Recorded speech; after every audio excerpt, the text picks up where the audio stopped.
आज जो अपन बात करेंगे वो अपन बात करेंगे कि सडनली आपके साथ कोई इस तरह की इंसिडेंट घट जाए, है ना। सडनली जो प्रॉब्लम्स आती है रोड के ऊपर वो क्या आती है और उनको कैसे फेस किया जाए। तो सबसे जो बड़ी जो प्रॉब्लम है जो आती है, मान लो आप जा रहे हो, हाई स्पीड से जा रहे हो और चलती चलती गाड़ी में आपका टायर ब्रस्ट कर जाए, फट जाए, निकल के चला जाए, तो उस दौरान आप क्या गलतियां करते हो और कैसे उसको आप कंट्रोल करोगे। ठीक है। तो जनरली क्या होता है, आदमी का इंटेंशन क्या रहता है, घबरा जाता है ना। ऐसी सिचुएशन के अंदर आदमी को कभी भी घबराना नहीं चाहिए। अगर पीछे का टायर फट जाता है तो नॉर्मली 3 पहिए पे आराम से गाड़ी चलती है, आपको ऐसी समस्या नहीं आएगी। तो जल्दबाजी में घबरा के न तो आपको ब्रेक लगाने हैं, जैसे वो चल रही है उस टायर के फटने से कुछ स्पीड रिड्यूस हो रही है वो तो होने दो, ठीक है। बाकी जैसे चल रही है वैसे, और जब आपको लगे कि आपका स्टीयरिंग जो है वो आपके कंट्रोल में है, स्टीयरिंग हमेशा दोनों हाथों से पकड़ना है। ओनली जब आप गियर चेंज करते हो तभी आपका हाथ गियर लीवर पे जाना चाहिए। परमानेंट गियर लीवर पे हाथ रखने की आदत बहुत खराब है, ध्यान रखना आप इन चीजों का। आपकी स्टीयरिंग की पोजीशन ये होनी चाहिए जो आप पकड़ते हो। कितने बजे की लाइन में पकड़ते हो? हाँ, 3 की जरूरी नहीं है, क्योंकि आजकल 3 में तो आपके क्या आते हैं, स्टीयरिंग की लीवर्स आती है उसको जोड़ने के लिए। तो इसलिए आप 2 बजे और इधर आप 10 बजे भी आप पकड़ सकते हो, ये आपकी पोजीशन हो, ठीक है ना। और 3 की पोजीशन में अगर है, जैसे पुराने स्टीयरिंग है उसमें तो 3 की पोजीशन में नहीं मिलेगा आपको। 3 इधर तो 3 और उधर 9 आपको पकड़ने की ग्रिप वाली जगह मिलती थी। अब आपको ये ग्रिप वाली 3 और 9 की बजाय कहां मिलती है, 2 और 10 पे मिलेगी, है ना। आता भी है, लगा हुआ भी रहता है। तो आपकी पोजीशन यही रहनी चाहिए। ये चीज आ गई समझ में। और बार बार गियर लीवर के ऊपर हाथ नहीं जाना चाहिए, और उसको रेस्ट के तौर पे आप कभी यूज मत करो गियर लीवर को, ठीक है। आप जब तक गाड़ी चलाते हो तो आपकी यही होनी चाहिए। और मैं तो हमेशा यही बोलता हूं कि आप अपना कंट्रोल खुद रखो गाड़ी के ऊपर, क्रूज कंट्रोल का इस्तेमाल नहीं करना चाहिए, ठीक है ना। और करो तो आप जो है स्पीड लिमिट के अंदर। अब जैसे एक्सप्रेस वे है, नेशनल हाईवे जो 100 किलोमीटर पर आवर की स्पीड, कई तो 110 120 भी चला देते। तो जो ही स्पीड बढ़ेगी, स्पीड अगर बढ़ेगी तो आपका टेम्परेचर भी बढ़ेगा, क्योंकि उतना ही ज्यादा आपका रोड से कांटेक्ट बढ़ेगा, फ्रिक्शन बढ़ेगा, फ्रिक्शन बढ़ेगा तो टेम्परेचर भी बढ़ेगा। और जब टेम्परेचर बढ़ेगा तो आपके टायर को फटने के चांस ज्यादा रहते हैं। और जो ही रोड के ऊपर ज्यादा स्पीड में चलेगा, टेम्परेचर बढ़ेगा, तो उसके अंदर जो एयर भरी है उसका प्रेशर भी बढ़ेगा। ऐसी सिचुएशन में कुछ चांस बनते हैं। अब मान लो पीछे का फट गया तो आपको क्या करना है, पोजीशन अपने स्टीयरिंग को कंट्रोल में रखना है। नहीं तो जल्दबाजी में आपको ब्रेक लगाना है, जल्दबाजी में नहीं लगाना। जब आपको लगे आपकी पोजीशन कंट्रोल में तो धीरे धीरे आपको ब्रेक अप्लाई करना। नहीं जल्दबाजी में आपने सोचा इधर वाला टायर फट गया, अब आगे का अगर टायर फटता है, आगे का टायर सबसे खतरनाक होता है। आगे का टायर जब फटता है तो क्यों होता है, जनरली आप जब भी गाड़ी चलाते हो, छोटी गाड़ी कार वगैरह, तो इसकी हर चीज बैलेंस बनी रहती है सेंटर ऑफ ग्रेविटी की वजह से, समझ गए। तो वो सेंटर ऑफ ग्रेविटी अचानक शिफ्ट कर जाती है। अगर उसमें बैठे हुए पैसेंजर अटेंटिव है तो आपको देखना 3 पहिए पे भी बैलेंस बन जाता है गाड़ी का। आप वैसे प्रैक्टिकली करके देख लेना, एक पहिया खोल देना, अगर सही तरह से लोग बैठे हैं 3 पहिए पे भी इम्बैलेंस नहीं हो पाती, ठीक है। लेकिन होता क्या है कि जल्दी में, हड़बड़ाहट में, घबरा के आदमी आगे की तरफ आ जाते हैं।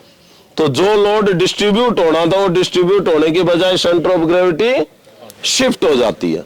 तो जो गियर लीवर के पास जनरली होती है, तो वहां से वो शिफ्ट कहां कर गई, जिधर टायर फटा उधर। और जब वो शिफ्ट करेगी तो इम्बैलेंस होगी, इम्बैलेंस होगी तो टॉपल डाउन हो जाएगी। अदरवाइज आप ये मान के चलो अगर आपकी रिम भी है तो उस रिम के ऊपर भी घूमता जाएगा। टायर फटने से ज्यादा बड़ा नुकसान नहीं है। पुरानी गाड़ियां तो इस तरह की होती थी, जीप वगैरह है ना, पूरा टायर खुल के ही चला जाता था कहीं दूर तक, फिर भी 3 पहिए पे चलती नजर आती थी। क्यों? क्योंकि स्टीयरिंग पे कंट्रोल था। तो आपका सिर्फ स्टीयरिंग पे कंट्रोल ज्यादा मेन इफेक्टिव है, उसके बाद में धीरे धीरे आपको ब्रेक लगा के साइड में लानी है। और कोशिश ये करनी है कि अगर लेफ्ट में जा रही है तो उसको उधर जाने न दे। अगर दोनों हाथ स्टीयरिंग पे रहते हैं तो ऐसी सिचुएशन को आप ज्यादा आसानी से कंट्रोल कर लोगे। ठीक, अगर दोनों हाथ स्टीयरिंग पे नहीं रहेंगे, एक हाथ से नहीं सिचुएशन काबू में आएगी। ठीक है ना? तो ये तो हो गई आपकी है। ऐसा ही अगर मान लो खुल के ही चला जाता है तो खुल के जाने के जो केसेज हैं वो क्यों होते हैं? आपने मान लो टायर पंचर निकलवाया और किसी ने लगा दिया टायर और हाथ से व्हील स्टार्ट कस दिए और वैसे कसने भूल गया, तो आपका फर्ज है, मिस्त्री वहां भी जो काम करता है वो इतना ज्यादा स्किल्ड नहीं रहता, इतना ज्यादा ट्रेंड भी नहीं रहता, कई बार हर कोई भूल भी जाता है। तो हर आदमी का काम है जब भी टायर पंचर निकलवाए तो अपने व्हील स्टड को टाइट कर ले। ठीक, कई बार क्या होता है कि जैसे टाइट किए नहीं व्हील स्टड, आप चलोगे आवाज आएगी खड़ खड़ खड़ खड़ इस तरह की, आप देखोगे आगे पीछे गाड़ी रोक के आपको कुछ नहीं नजर आएगा। जनरली आवाज ऐसी आएगी कि कुछ फंसा हुआ है, लेकिन आपको फंसा हुआ कुछ नजर नहीं आएगा, आप फिर चल पड़ोगे। और अगर आप हाई स्पीड में जा रहे हो और आपने इतना मौका दे दिया तो स्टड खुल के कहीं जाएंगे और व्हील निकल के कहीं चला जाएगा।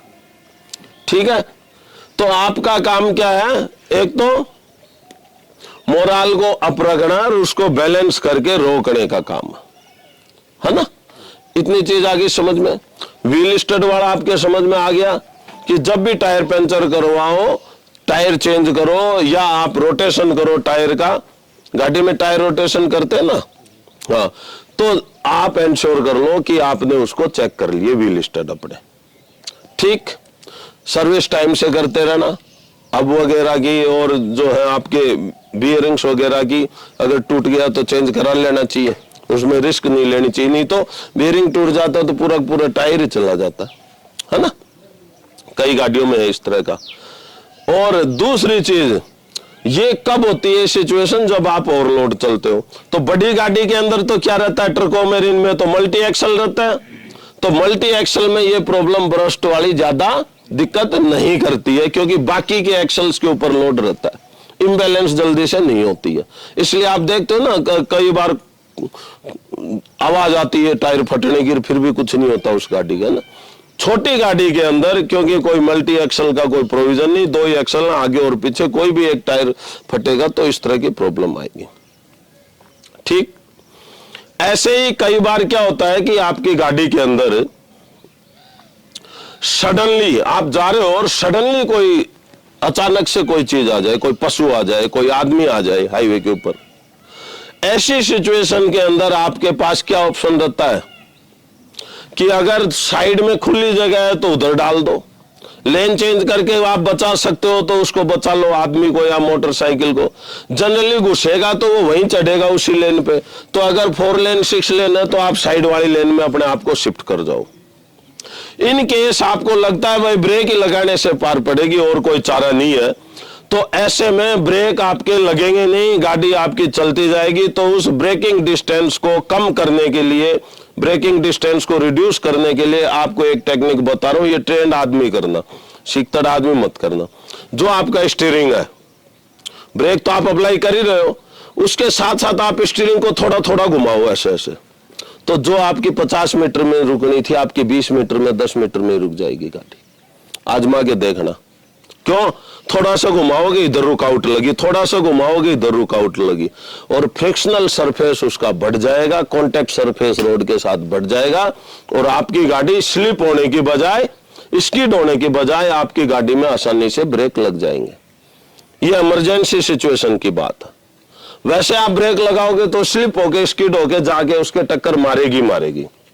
ऐसे ही कोई सडनली कोई इमरजेंसी कोई इस तरह के ब्रेकर आ जाए, आपको नहीं दिखाई दिया, और कोई गड्ढा आ जाए, आपको लगता है भाई अब आपको रोकनी है, तो भी आप इसको आजमा सकते हो। इससे बेटर कोई तरीका नहीं है। एबीएस वगैरह आपके पेडल तक वाइब्रेशन आएंगी, लेकिन वो भी फेल हो जाएगा, ये सिस्टम आपका फेल नहीं होगा।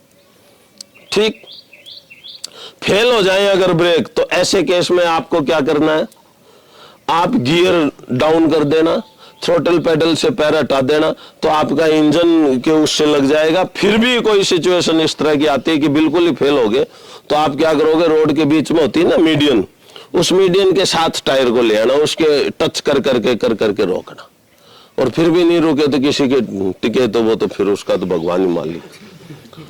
और अगर आपके सामने कोई आ जाता है और आपसे इस तरह की घटना घट जाती है, पशु वगैरह आ गया तब तो एक अलग चीज है, अगर कोई आदमी आ जाता है तो भागना नहीं है। ठीक है ना, भागना नहीं, हाईवे के ऊपर कोई नहीं मिलता है जनरली, उसकी मदद करने की सोचनी है। इन केस आपको लगता है भाई पब्लिक इकट्ठी हो गई, आपका वो आपको ही फिटनेस बढ़ा दे, तो ऐसे केस में अगर आप वहां से जाते भी हो तो नजदीकी पुलिस स्टेशन को इन्फॉर्म करना है कि साहब मेरे से तो ये गलती हो गई है और मैं पब्लिक के डर की वजह से आ गया। कोई आपको कुछ नहीं बोलेगा, ठीक है, लेकिन उसकी भी मदद हो जाएगी। ठीक है ना, तो ये जो चीजें आ गई समझ में। इसके बाद जैसे कई बार क्या होता है कि आपकी गाड़ी के अंदर से आवाज आनी शुरू हो जाती है, होती है, कई बार ऐसे आती है जैसे कोई गैटिस लगा हुआ टायर में, टप्पे खा रहा है टायर, और आदमी परेशान हो जाता है कि भाई इसमें तो मोटा खर्चा आ गया, पता नहीं अंदर से आवाज आ रही है, क्या हो रही है, क्या हो रहा है ना, होता है ना। मिस्त्री के पास जाओगे, कोई कहेगा बेरिंग टूट गया, बेरिंग चेंज कर दो। एक प्रैक्टिकली घटना बता रहा हूं, मेरा एक मित्र है, तो मिस्त्री के पास गया, बोले भाई इसके तो बेरिंग टूट गए, तो दोनों बेरिंग बदल दिए, फिर भी आवाज आ रही है।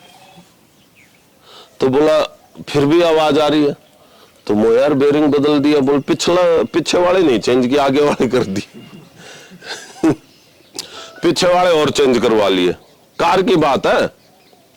तो पीछे वाले भी चेंज करा दिए, अब भी आवाज नहीं गई। अब आवाज किस वजह से आ रही थी कि उसके अंदर कोई कील फिट थी, टोपी वाली आती है ना, ड्राइंग पिन टाइप आती है।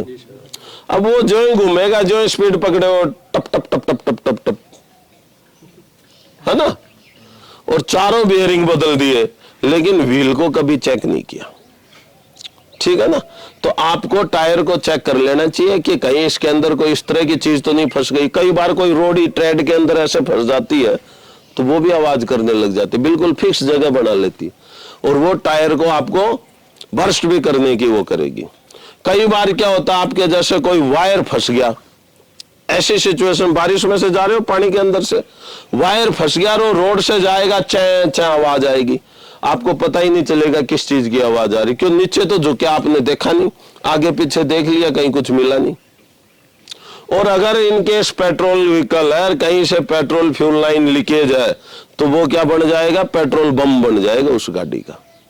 तो जहां आपको आवाज आए गाड़ी के अंदर, तो वहां आपको रोक के एक बार देख के इंश्योर जरूर होना है कि ये किस चीज की आवाज है। समझ गए, सारे के सारे ड्राइवर बनोगे, कहीं भी जाओगे, फोर्सेज में जाओगे और कहीं जाओगे, तो जहां एबनॉर्मल आवाज आए, जो आपकी रूटीन की आवाज के अलावा, तो वहां आपको रोक के पक्का देखना है। आगे बात समझ में है? और सडन अगर पानी के अंदर से सडन जो इंट्रूजन है, आप पानी के अंदर घुस गए सडनली, ये देखना कोई नहीं बताएगा, तो पानी के अंदर सडनली गर्म गाड़ी को नहीं घुसानी चाहिए। ठीक है, क्योंकि टेम्परेचर डिफरेंस रहता है, टेम्परेचर डिफरेंस रहता है तो थर्मल स्ट्रेसेस डेवलप होती है। गरम ठंडे से तो कांच का गिलास भी टूट जाता है।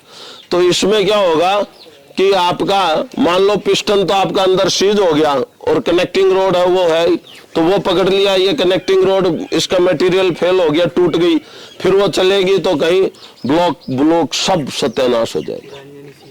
समझ गए? हाँ, इंजन सीज हो सकता है, और भी आपकी दिक्कत आ सकती है, आपको पता ही नहीं है उसमें कितना गड्ढा है, क्या है, तो ऐसे और भी कुछ हो सकता है। पुरानी जो गाड़ियां हैं, इनको कभी भी ज्यादा स्पीड पे नहीं चलानी चाहिए। है ना। ज्यादा स्पीड पे मतलब जैसे जंग आ गया गाड़ी में तो आपकी में, आप जा रहे हो अचानक कोई गड्ढा आ गया, उस गड्ढे में गिरते ही वही धम, टायर जो है आपका एक्सल उक्सल सब कहाँ एक साथ ही सिमट जाएंगे, क्योंकि आपके जो स्क्रू स्क्रू उसके सबके जंग आ चुका, जंग आ गया तो कहीं ना कहीं से कुछ ना कुछ टूट जाएगा तो ताम जाम वहीं खिंड जाएंगे।